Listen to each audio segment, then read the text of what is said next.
World domination is such an ugly phrase.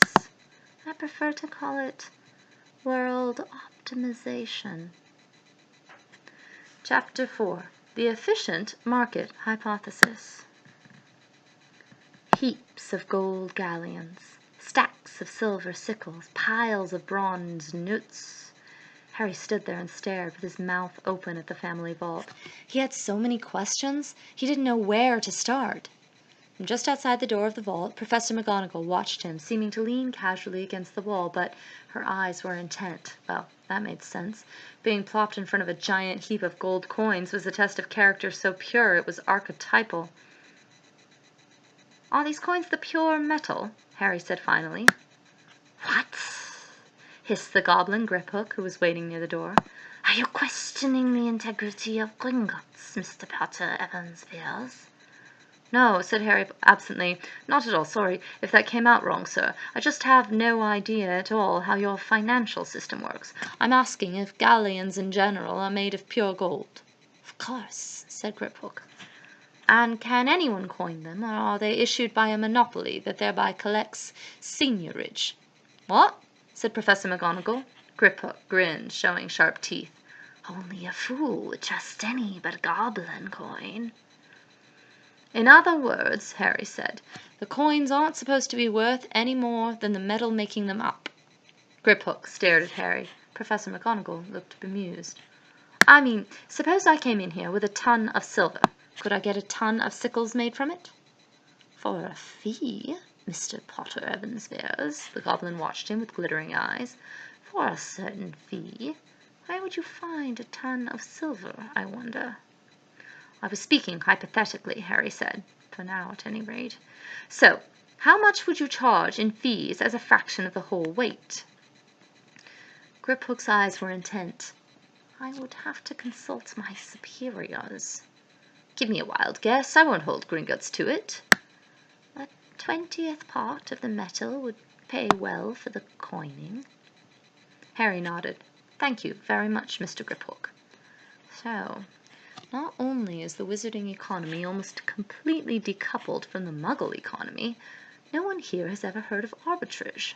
The larger Muggle economy had a fluctuating trading range of gold to silver, so every time the Muggle gold to silver ratio got more than 5% away from the weight of 17 sickles to 1 galleon, either gold or silver should have drained from the wizarding economy until it became impossible to maintain the exchange rate. Bring in a ton of silver, change to sickles, pay 5%, change the sickles for galleons, take the gold to the Muggle world, exchange it for more silver than you started with, and repeat.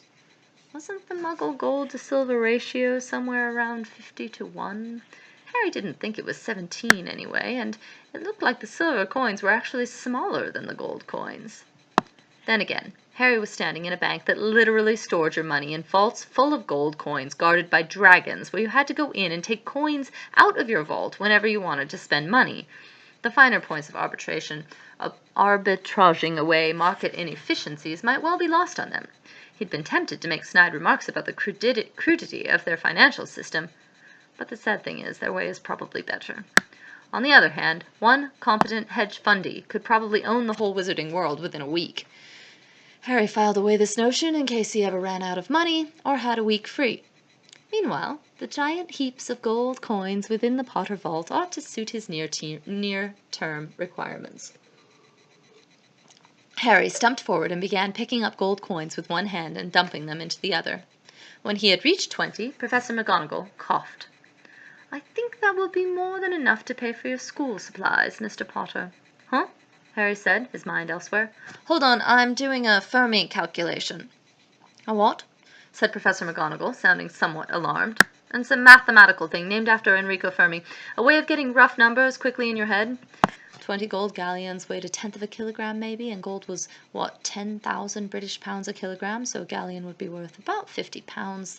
The mounds of gold coins looked to be about 60 coins high, 20 coins wide in either dimension of the base. The mount was pyramidal, so it would be around 1/3 of a cube, 8,000 galleons per mound, roughly, and there were around 5 mounds of that size, so 40,000 galleons or 2 million pounds sterling.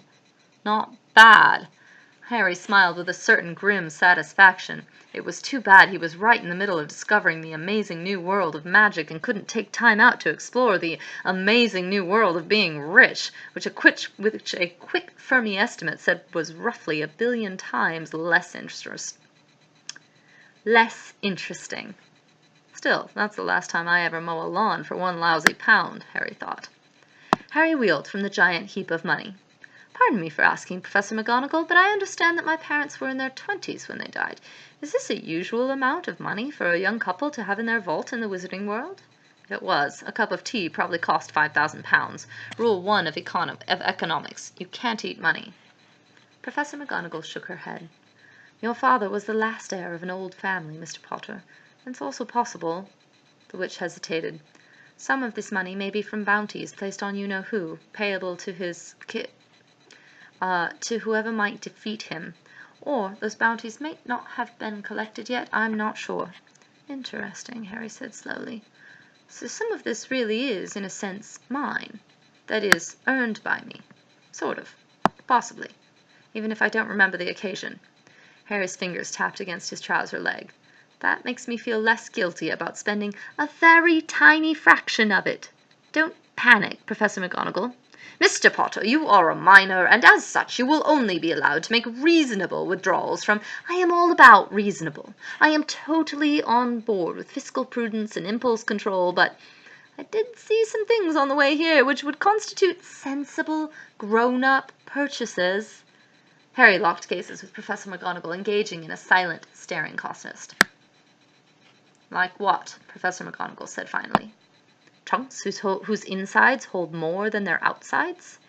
Professor McGonagall's face grew stern. Those are very expensive, Mr. Potter. Yes, but, Harry pleaded, I'm sure that when I'm an adult I'll want one, and I can afford one. Logically, it would just make as much sense to buy it now instead of later and get the use of it right away. It's the same money either way, right? I mean, I would want a good one, with lots of room inside. Good enough that I wouldn't have to just get a better one later. Harry trailed off hopefully. Professor McGonagall's gaze didn't waver. And just what would you keep in a trunk like that, Mr. Potter? Books. Of course, sighed Professor McGonagall. You should have told me much earlier that sort of magic item existed, and that I could afford one. Now my father and I are going to have to spend the next 2 days frantically hitting up all the second-hand bookshops for old textbooks so I can have a decent science library with me at Hogwarts, and maybe a small science fiction collection. If I can assemble something decent out of the bargain bins, or better yet, I'll make the deal a little sweeter for you, okay? Just let me buy— Mr. Potter, you think you can bribe me? What? No, not like that. I'm saying Hogwarts can keep some of the books I bring if you think that any of them would make good additions to the library. I'm going to be getting them cheap, and I just want to have them around somewhere or other. It's okay to bribe people with books, right? That's a family tradition. Yes, exactly. Professor McGonagall's body seemed to slump, the shoulders lowering within her black robes. I cannot deny the sense of your words, though I much wish I could. I will allow you to withdraw an additional 100 galleons, Mr. Potter, she sighed again. I know that I shall regret this, and I am doing it anyway. That's the spirit, and does a moleskin pouch do what I think it does?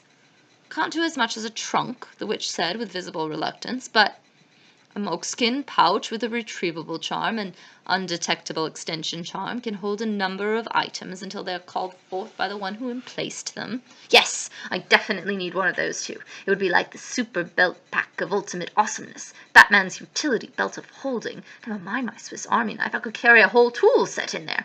Or books. I could have the top 3 books I was reading on me at all times and just pull one out anywhere. I'll never have to waste another minute of my life. What do you say, Professor McGonagall? It's for the sake of children's reading, the best of all possible causes. I suppose you may add another 10 galleons.